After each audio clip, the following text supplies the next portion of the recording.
상대항변을 제외하고는 이유증의 판단에 대해서는 상대항변을 제외하고는 판결의 효력이 미치지 않는다라는 216조의 2항에도 불구하고 이유증의 판단에 무언가 이 효력이 있어야 되는 거 아니냐의 문제의식 속에서 그럼 어떤 논거로 어떤 근거로 할 거냐 등등을 이제 생각을 하는데 우리나라의 입장에서는 신의 측 같은 것을 주장하는 학자는 있다. 신의 측에 의거하여 전소의 승소 당사자는 후소에 있어서 전소에서 얻은 이익과 실체법상 양립할 수 없는 이익을 이중으로 취득하려고 하거나 또는 전소에서 얻은 이익에 필연적으로 수반하는 부담을 면하려고 앞에서의 말을 번복하여 전소 판결의 결론에 불가결한 전제인 판결 이유 중의 판단과 모순, 저촉되는 사실을 주장하는 것은 허용되지 않는다. 한편 앞에 그런 판결이 있었기 때문에 똑같은 소송물이라면 기판력이 미치지만 지금 앞에서는 이유증의 판단에 불과하고 뒤는 예컨대 소유권 확인 소송으로 들어온 거고 앞에서는 소유권에 기한 반환 청구 등의 소송에서 깨지고 나서 즉 소유권이 없었기 때문에 깨졌는데 다시 2차전으로 그 소유권을 확인해 달라고 들어오는 것을 어떻게 제어할 거냐 뭐 이런 생각을 하는 요 과정인데 앞 사건이 뭔가 참작이 될 수밖에 없다면 뭔가 그 효력으로 이론 구성을 어떻게 해야 되지 않느냐 뭐 이런 생각 등을 하는데 지금 신의 측에 의해서 앞 사건에서 충분히 그것의 쟁점이 됐다. 쟁점이 됐다는 것은 나의 이론에 의하면 또 뭐야? 충분히 자기 변명을 하고 자기 억울함을 하고 뭐 자기 따질 거 따져봤는데 결론이 주문중의 판단의 결론만 갖고 지금 결론이라고 할 거냐? 실제 충분히 네가 따질 만큼 따졌으면 이유중의 판단이지만 네 책임하에 이제 받아들여라. 더 그것에 대해서는 왈가왈부하지 마라. 뭐 이런 식의 생각 등을 하는 거야. 그치? 근데 그런 것을 정교하게 이론화시킨 게 쟁점이었는데 국내에 지금 옛날에는 다 소개되고 하는데 지금 우리는 그건 뭐 이렇게 적극적으로 큰 교과서는 다 소개는 되고 있는데 내가 이 작은 교과서니까 소개하지 않고 신의 측으로 하려는 입장은 있기 때문에 해준 거야. 다시 돌아가서 기판력의 주관적범위 이 변론 종교로의 승계인 그거 갖고 여러분 나중에 이제 공부 많이 하면 안 맞는 게 당연해. 그래서 나는 변론 종결 후에 승계인의 판결 효력을 받아야 되는 사람의 범위를 어떻게 하느냐 해서 다 큰 틀에서만 생각해. 판결을 받은 사람 입장에서는 이게 실효성이 확보돼야 되는데 이 주체가 하여튼 뭔가 변경이 된 거야. 판결문에 나오는 주체에서 뭔가 변경이 된 거야. 그러면 새로 등장하는 병한테 이 판결의 효력을 미치려고 하면 이 실효성 확보라고 하는 측면에서는 미칠 수 있게 해야 되는데 이쪽 새로 등장하는 병은 뭐라고 그랬지? 병은 이거 내가 절차에 참여해서 방어해본 바도 없는데 물론 전혀 생뚱맞은 제3자는 아니지. 그걸 계쟁물을 승계했던 사람이기 때문에 그 문제가 생겼지. 승계라는 게 기본적으로 전제는 되는 거지. 전혀 생뚱맞은 사람한테 가가지고 내가 한테 돈 받을 거 있는데 갑자기 생뚱맞은 한테 가가지고 옆자리에 앉았으니까 그 옆자리니까 승계인지 뭔지 또 하면 뭔가 이론 구성을 하겠지만 그거 할 수는 없는 거잖아. 그런데 이게 승계된 어떤 사람이라면 내 판결의 효력의 실효성을 너한테 미치게 하려는 근데 그 사람은 나는 이게 승계했다라는 뭐는 있지만 하여튼 내가 왜 이 판결의 효력을 받아야 되느냐의 그 사람 나름의 방어의 이익 같은 것을 잘 이렇게 생각해 주면서 승계인의 범위를 포착하려는 건데 그런 거 저런 거를 여러분이 그냥 막 공식적으로 뭔가 막 이렇게 하는데 그러니까 내가 자꾸 생각하는 공부를 하라고 이 점수를 위한 거는 어쩔 수 없이 단순 암기 해야 되고 점수 따야 되는 건 있어.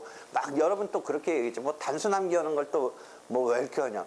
암기가 안 되고 나서 단순 암기는 해놓고 이해를 하고 그 다음에 여러분 또 그렇게 해야지. 뭐 그렇게 판례 요새 다 검색해 보면 되는데 뭐 그 검색을 할 수 있는 어떤 어디에 어떻게 있는지를 알기 위해서는 기본적으로 암기는 해놔야지. 그 다음에 조금 잊어버릴 수도 있지만 기본적으로 그게 그런 거다 이런 정도는 감지를 하고 있어야지. 그냥 진짜 뭐 다 찾아보면 된다고 뭐 그럼 일반인 네이버에 지식인 하듯이 막 이렇게 정도만 하면 된다? 그건 아니잖아. 전문가가 될 거면. 그래도 그 과정은 있어야 되는데.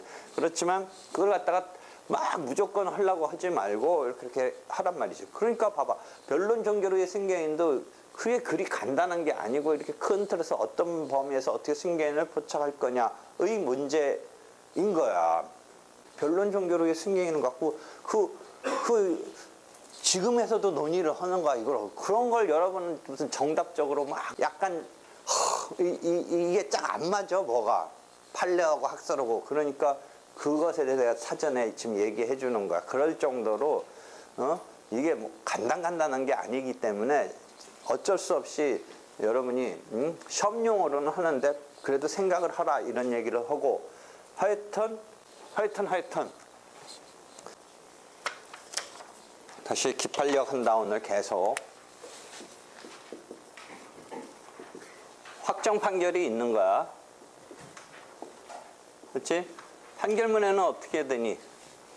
여기 뭐 어디 법원 사건 번호 있고 판결문 원고 피고가 있고 주문이 있고 이유가 있단 말이야. 그렇지? 이렇게 돼 있어. 이거는 지금 좀 아까 얘기했던 216조에서 2항에 요거는 기판력이 없다는 거야. 요 이유 중에 판단에. 주문 중에 판단에만 있다는 거야. 그치?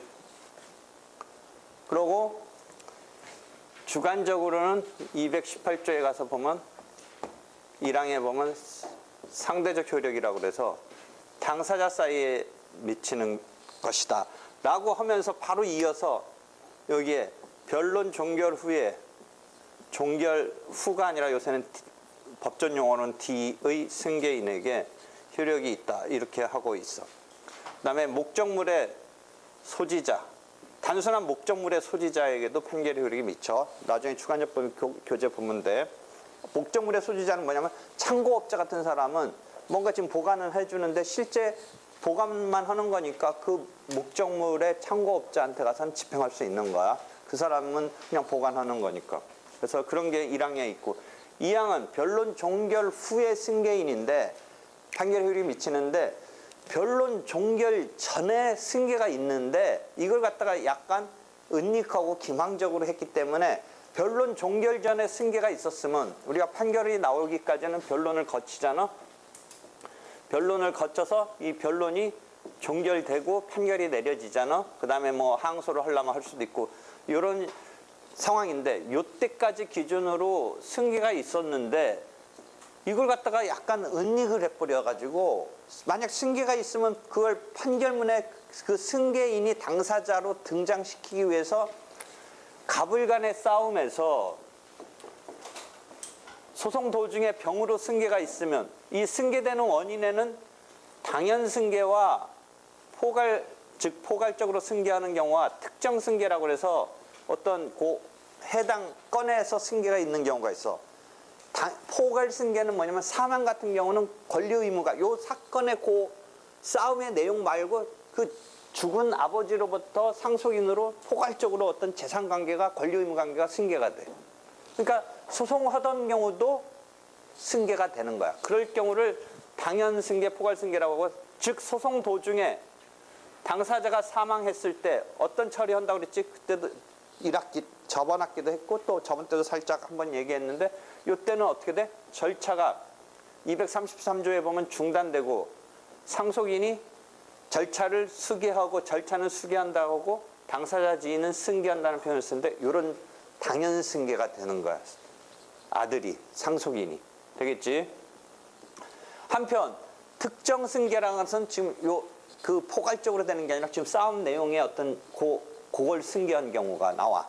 그러면 을로부터 사망의 경우는 당연 포괄 승계고 어떤 계쟁물이 지금 계쟁물이 싸움의 내용에 다툼의 대상이 되는 목적물이 병한테 넘어갔을 때 갑의 입장에서는 이제는 을하고 싸우다가 병한테 넘어간 거야.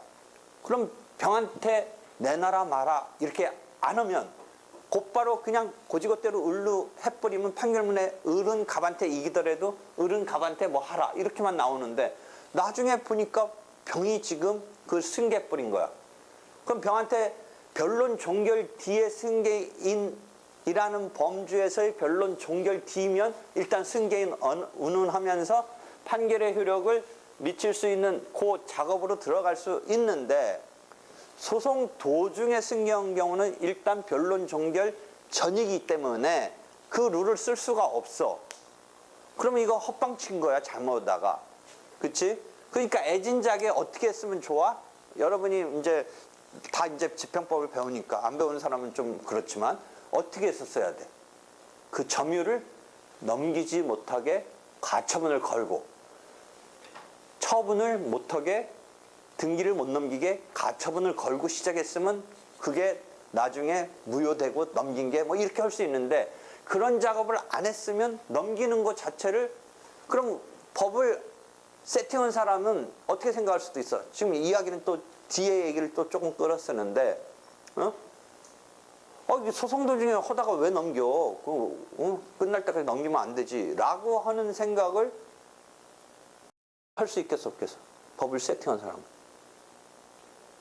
할 수 있다. 그러니까 질문했겠지.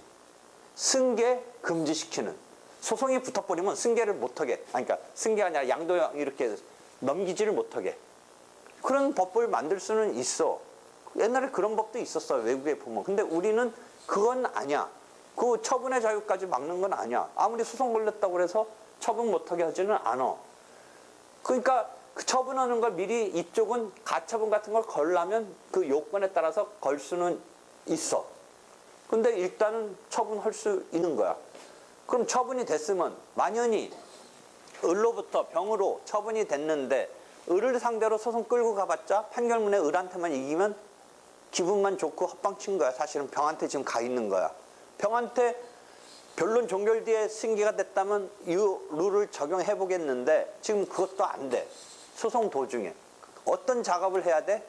을로부터 병으로 당사자를 변경시켜야 돼. 당사자를. 그러니까 사망을 하면 절차가 중단되고 당사자 지위를 병이 승계하듯이, 특정 승계의 경우는 당사자를 변경, 이때는 중단시키지는 않고 진행은 하는데, 진행하는 어떤 과정에 을로부터 병으로 당사자를 바꿔달라고 법원에 신청을 해서 법원이 바꿔주는 거야.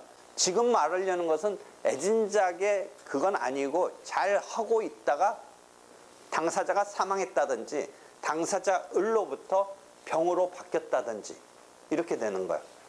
그랬을 때 당사자 변경 절차를 밟아야 돼. 을로부터 병으로. 이게 채택되고 받아들여지면 병이 갑한테 이행하라 이렇게 되겠지. 원래 안 바꿔놨으면 을이 갑한테 해라 이렇게 나올 판결이었는데 을로부터 병으로 당사자를 변경시켰어. 그런 제도를 81조, 82조가, 앞으로 요건 안 배웠는데 공동소송, 다수당사자 소송 가서 보는데, 참가승계, 인수승계. 즉 인수승계를 시키면 돼. 인수라는 뉘앙스 알겠지? 을로부터 병, 네가 이 절차랑 당사자 지위를 인수해라라고 법원에 신청을 해서 그것이 받아들여지면 을로부터 병으로 당사자가 바뀌어버려. 근데 그러고 이제 병이 등장해. 병이 등장해서 싸우던 부분을 이어받아서 병이 싸우는 거야.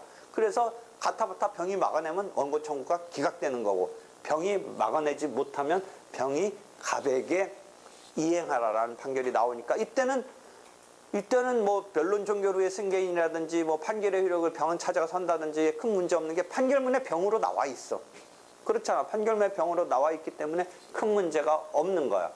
그런데 이런 도중에 그런 절차를 밟을 수 있게 하는 제도가 있는데, 을로부터 병으로 넘어간 것에 대해서 약간 트릭적으로 하고 자기네끼리 막 하고 막 숨기고 이래서 갑이 그런 절차를, 변경 절차를, 당사자 변경 절차를 밟을 이런 상황을 알지 못한 이런 상황도 있을 수 있기 때문에 218조 2항은 어떻게 조문이 하나 있어? 218조 2항 읽어봐. 당사자가 변론을 종결할 때 변론 없이 한 판결의 경우에는 판결을 선고할 때까지 승계 사실을 진술하지 아니한 때에는 변론을 종결한 뒤 변론 없이 한 판결의 경우에는 판결을 선고한 뒤에 승계한 것으로 추정한다. 218조 2항. 그 가로 쓰면 막 되게 어려운데 무변론 판결은 변론 종결이라는 게 없으니까 그 말이야. 추정한다. 변론 종결 뒤에 승계한 것으로 추정한다. 그 추정을 함으로써 어떤 식의 효과랄까 작동을 할 수 있게 만들어줘.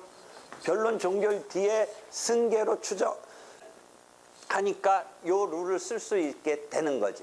물론 추정을 하는 거지니까 추정은 뭐라고 그래서 우리가 증거법에서 일반적으로 추정 반증을 들어서 번복하고 할 수는 있지만 하여튼 추정이 되면 이쪽서 속인 거 근데 큰 의미는 없어. 반증을 들어서 변론 종결 후로 추정하는데 그걸 깨버리면 되긴 되는데 하여튼 추정이 되면 어떤 룰을 쓸 수 있다? 218조 1항의 변론 종결 뒤에 승계인의 룰로 들어갈 수가 있는 거지. 판결의 효력을 미칠 수 있는 거지. 되겠어? 되겠어? 그런 룰들이 지금 막 나오는 거야. 그래서 지금 기판력의 주관적 범위 얘기했고 그다음에 기판력의 시적 범위는 저번 때 얘기했고 이 큰 흐름에서 계속 얘기하는 거야. 되겠지?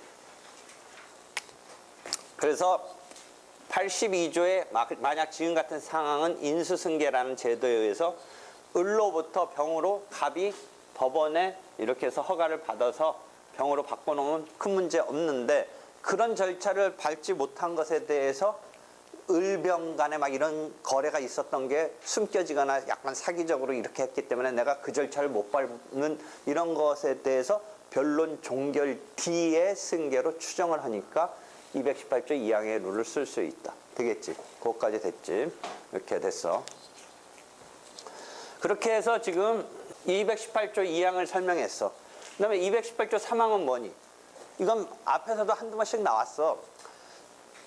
소송을 제3자가 담당했을 때 원래 이 기속 주체에게 판결의 효력이 미친다. 갑이 채권자 대의 소송 생각해봐. 을한테 병의 이 채권을 자기도 항상 요 개념 피보전 채권이라는 용어 쓰지.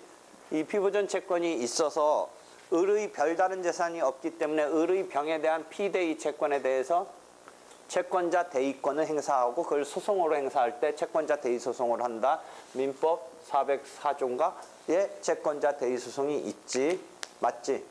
응? 룰 알겠지? 계속 요거 나왔어. 그럼 봐봐. 갑이 을한테 해서 받은 판결의 효력은 원래는 당사자가 을이 갑한테 어떻게 하라는 거지. 그지? 채권자 대의 소송에 있어서. 그런데 이 병에게도 218조 3항에 의해서 판결의 효력이 미친다라고 되는 틀 속에 들어가는 거야. 그런데 사실은 75년도 전원합의체 판결이 제한을 해버렸어. 뭐라고 제한했어? 알았을 때 하나야. 병이 알았을 때 하나야.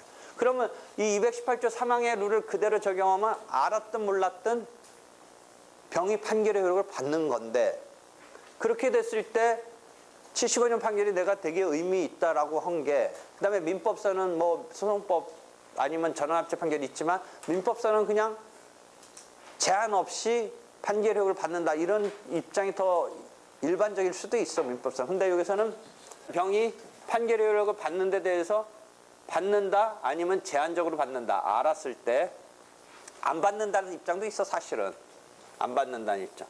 제한적으로 알았을 때라는 전원합의체 판결이 있는 거지. 75년 맞나 모르겠네.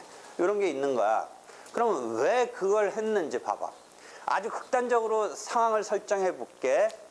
갑이 지금 을한테 소송을 채권자 대의 소송의 요건하에 냈는데 그거 아주 나쁜 식으로 생각해봐.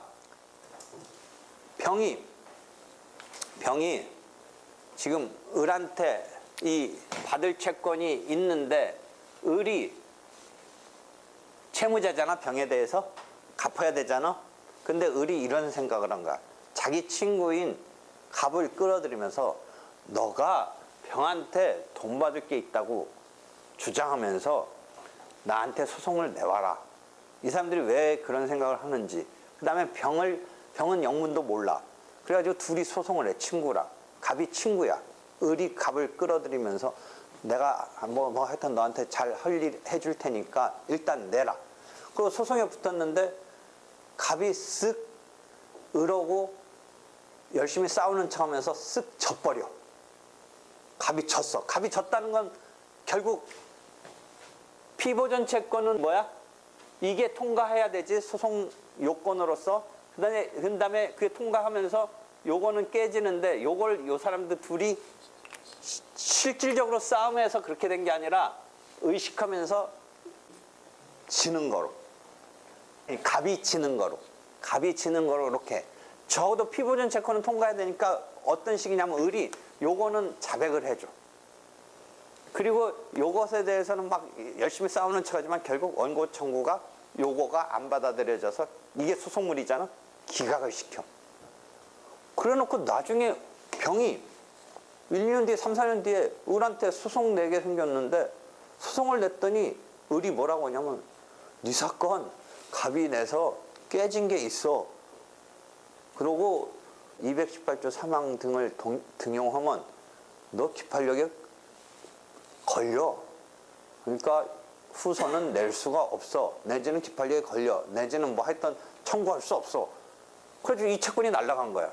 지금 상황 이해해? 이해했어? 그럼 병은 중간에 붕 찌잖아. 붕 찌잖아. 이거 내 채권 날아간 거지. 응? 그래도 허허될 거야? 그럼 218조 사망님 판결이 흐르고 받아야 된다는데? 조문대로 충실히 하면 받으면 지금 좀 아까 논리대로 병이 을한테 자기 채권 행사하려니까 뭐해서 막혀. 이미 자기가 내지는 않았지만 갑이 냈던 채권자 대위 소송의 판결에 자기 채권이 없다, 기각됐다라는 게 판결이 딱 있는 거야. 확정된 게. 그지? 병 황당하잖아. 어? 그냥 괜찮아? 괜찮아? 근데 민법서 왜 괜찮다고 그랬어?